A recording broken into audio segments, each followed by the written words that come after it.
Hi everyone, today we've come out to Rangiora to our roastery cafe, and I'm going to talk to you about some home roasting. Hopefully you'll get a little bit of extra information out of hanging out with us today here at Coffee Worx at Rangiora.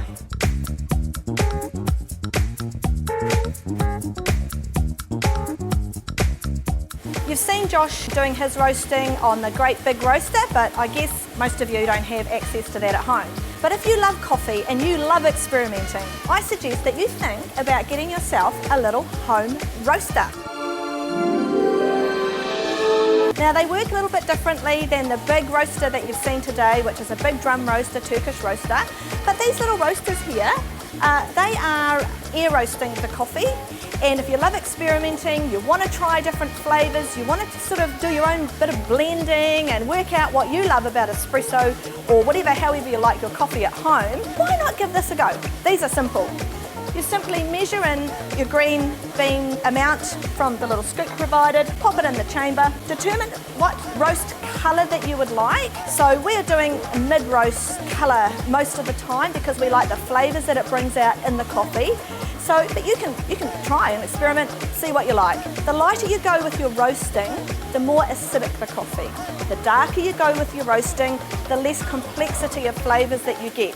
But if you're from America and you like your coffee more roasted than we do here in New Zealand, this is a way to get around that. You can roast it darker and get that flavour that we might think of as a little tiny bit burnt here, but that favourite flavour that you're used to for your drip filter, because it does bring out a different flavour in the drip filter. With coffee roasting, the most important phase is the first phase where you're trying to get a lot of heat into the bean to puff it up. It does need to get hot very quickly. The first thing that's going to happen is all the water and moisture within the bean is going to start to evaporate.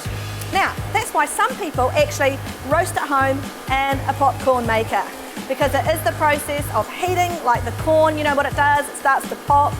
We need these beans, all the moisture to go out fairly quickly, and then what we want to see is we want to see those beans starting to expand and fill out, and then the last part of the roasting process is where it caramelizes, all the sugars and all the chemical reaction starts to take place in the bean. It is a very, very interesting thing that happens within the coffee, and I won't bother trying to dazzle you with all that process today, but I have to say it's a highly complex chemical reaction that's happening, and that's why coffee is what it is. So our coffee now is coming into what we call the first crack. So I can hear it crackling away, and you'll see that the colour is really starting to change now, and it's going into that brownish tone that we're looking for. So this coffee is not far away from being roasted to what we call the mid-roast. One of the most important things when you're roasting coffee is that you have to stop the heating process immediately once you have reached the desired roasting colour. So you'll always have a cooling process. So we're going to wait till we see this, which I think's now, and I'm going to push this button and I'm going to cool it down straight away. Okay, so if you're wondering how can I get a roaster for home, I'd love to try this out. This little IMEX roaster is a great option, especially if you just want to try it out without a big investment. These do this much coffee at a time, so it's enough for about 10 cups maybe of your home espresso or for your plunger or whatever. And these are a great option if you'd like to try this at home. So the IMEX roaster, perfect for home roasting. So the coffee has now come to the right colour that we want it for, so we're going to use this now for home espresso coffee.